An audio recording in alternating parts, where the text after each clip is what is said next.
สบายดีเด้อมื้อนี้แม่เรียนมาสาขาสวรรณเขตกำลัง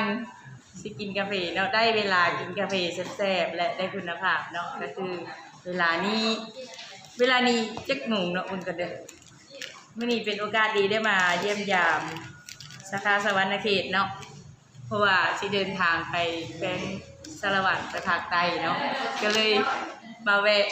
สาขาสวรรณเขตคิดถึงโดนแล้วบ่ได้มากินกาแฟกันเด้อมื้อนี้เป็นวันอาทิตย์แม่นบ่มื้อนี้เป็นวันอาทิตย์เนาะมีหลายคนอยู่ได้มานี่เนาะมีหลายคนเนาะมาเนาะมีหลายคนมา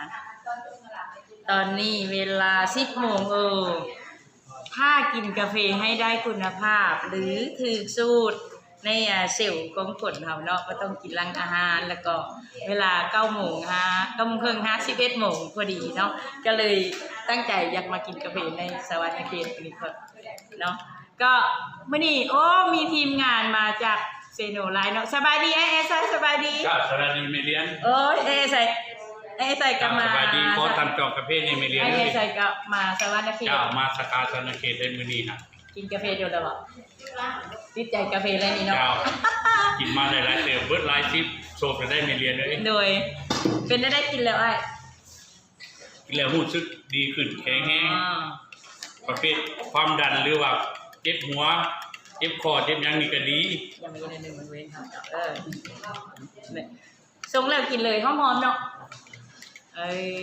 จ้าโอเคขอบใจใส่เด้อทุกวันอาทิตย์ได้มาสาขาสวรรณเขตเนาะจ้าสวรรณเขตดีๆต้อนรับด้วยเมเลียนเด้อเลยเมเลียนกับ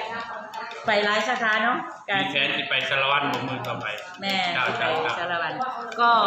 เฮามีสิ่งดีแล้วก็ไปด้วยยังไปด้วยนี่แหละ